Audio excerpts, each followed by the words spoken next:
छोटा सा संदूक अपने साथ लेकर आती है और उसमें से एक चमकता हुआ मोर पंख गंगाधर को देती है।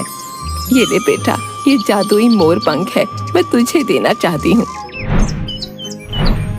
ये कोई साधारण मोर पंख नहीं है बेटा, तो कोई भी एक इच्छा इस मोर पंख से बोलेगा तो वो अवश्य पूरी होगी बेटा।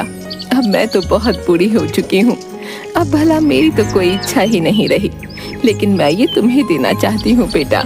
इस जादुई पंख से तुम अपनी एक इच्छा पूरी कर सकते हो बेटा।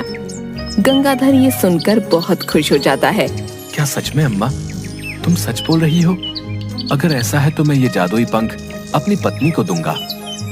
आज तक मैं अपनी पत्नी को कुछ भी नहीं दे पाया हूँ। इस जादुई पंख को पाकर वो बहुत खुश हो जाएगी। हाँ, अच्छा अम्मा, अब मैं चलता हूँ। अच्छा ठीक है बेटा, जैसी तेरी मर्जी।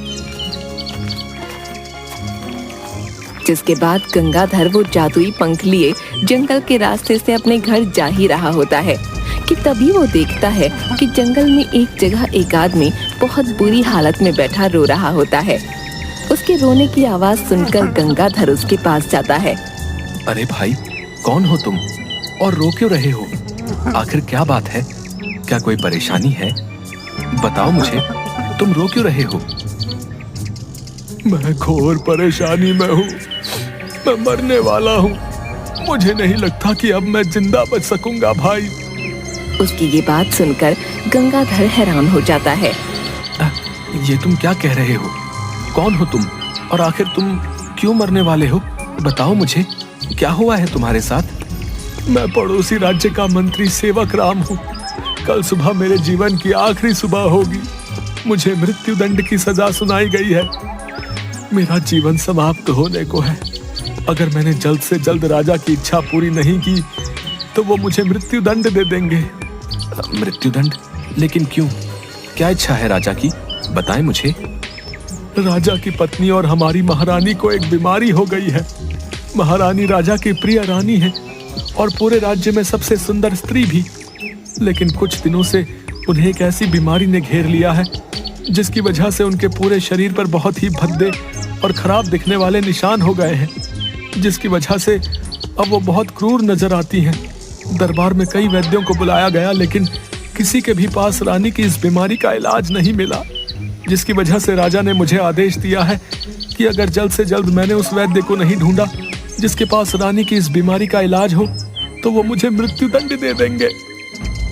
अरे अरे, आप चुप हो जाइए। आपकी समस्या का इलाज है मेरे पास। तुम मुझे अपने राजा के महल ले चलो। क्या तुम सच बोल रहे हो? तो चलो मेरे साथ, मैं तुम्हें राजा के महल लेकर चलता हूँ। लेकिन तुम्हें वैद्य के भेष में ही राजा के पास चलना होगा। अगर राजा को पता चला कि तुम कोई वैद्य नहीं बल्कि एक साधारण भिक्षु हो तो राजा को बिल्कुल भी उचित नहीं लगेगा। इसके बाद गंगाधर एक भिक्षु से वैद्य के वस्त्र धारण कर लेता है और मंत्री सेवक राम के साथ राजा के महल पहुंचता है, जहां राजा का दरबार लगा होता है। महाराज की जय हो। महाराज, मैं महारानी के उपचार के लिए वैद्य जी को ले आया हूँ। महाराज ये देखिए। महाराज, ये बहुत ही प्रसिद्ध वैद्य जी हैं, जिन्हें मैं दूसरे राज्य में से अपने साथ लेकर आया हूँ महाराज। राजा ये सुनकर खुश हो जाता है। अरे वाह मंत्री, हम तुमसे यही सुनना चाहते थे। आपका स्वागत है वैद्य जी। अब जल्दी चलिए और हमारी प्रिय रानी की बीमारी को ठीक कर दीजिए। जो आज्ञा महाराज। इसके बाद सभी रानी के पास जाते हैं, जहां रानी विश्राम कर रही होती है और कुछ दासियां रानी के पास बैठी सेवा कर रही होती हैं। उठिए हमारी प्रिय रानी, देखिए आपकी बीमारी ठीक करने के लिए दूसरे राज्य से प्रसिद्ध वैद्य जी आए हैं। तभी रानी अपनी आंखें खोलती है। रानी के पूरे चेहरे और हाथ पर बहुत ही अजीब और खराब दिखने वाले भद्दे निशान होते हैं, जिसकी वजह से रानी बहुत डरावनी दिख रही होती है। नहीं नहीं महाराज, मैं किसी को अपना चेहरा नहीं दिखाऊंगी। देखिए तो कितनी कुरूप दिख रही हूँ मैं। नहीं नहीं नहीं, मैं नहीं दिखाऊंगी अपना चेहरा। रानी, तुम मेरी प्रिय रानी हो, ये तुम क्या बोल रही हो? देखो, वैद्य जी आए हैं, ये अवश्य ही तुम्हारी बीमारी को ठीक कर देंगे।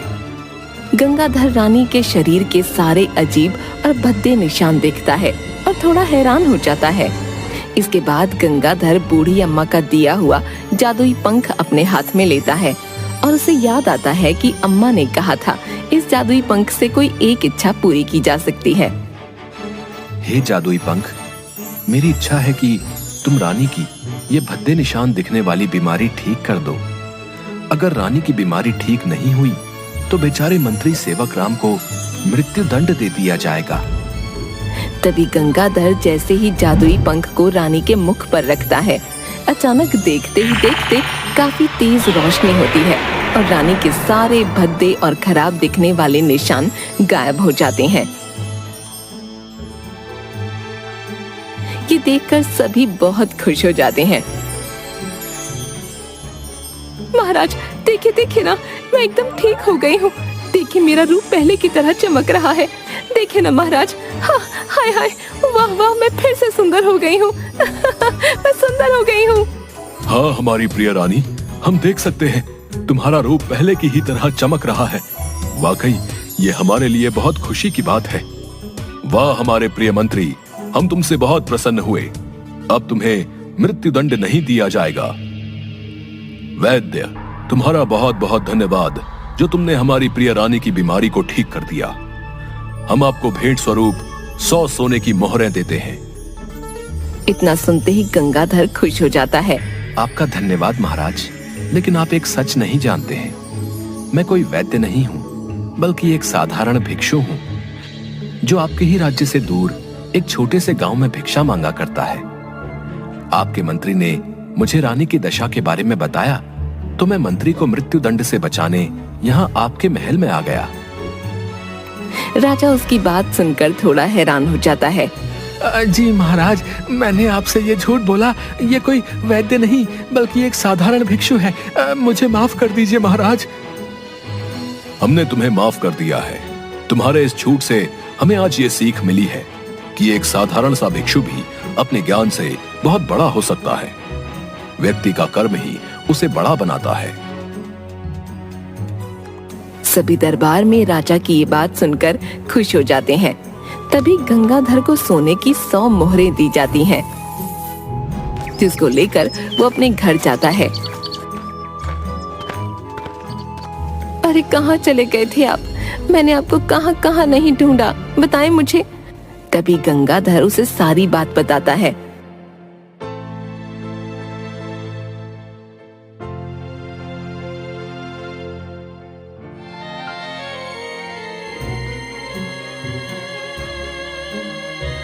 अरे क्या आप सच बोल रहे हैं? मुझे माफ कर दीजिए जी, मैंने आपको कितना कुछ भला बुरा कहा और आपने पलटकर मुझे कभी एक शब्द नहीं कहा। आप सच में बहुत नेक दिल और ज्ञानी इंसान हैं। मुझे माफ कर दीजिए। मैंने तुम्हें माफ कर दिया है भाग्यवान। मेरे मन में तुम्हारे लिए कोई बुरी भावना नहीं है। जो हुआ सो हुआ। तुम्हें अपनी गलती का एहसास हो गया। मेरे लिए इतना ही काफी है भाग्यवान। जिसके बाद गंगाधर और उसकी पत्नी हंसी खुशी रहने लगते हैं।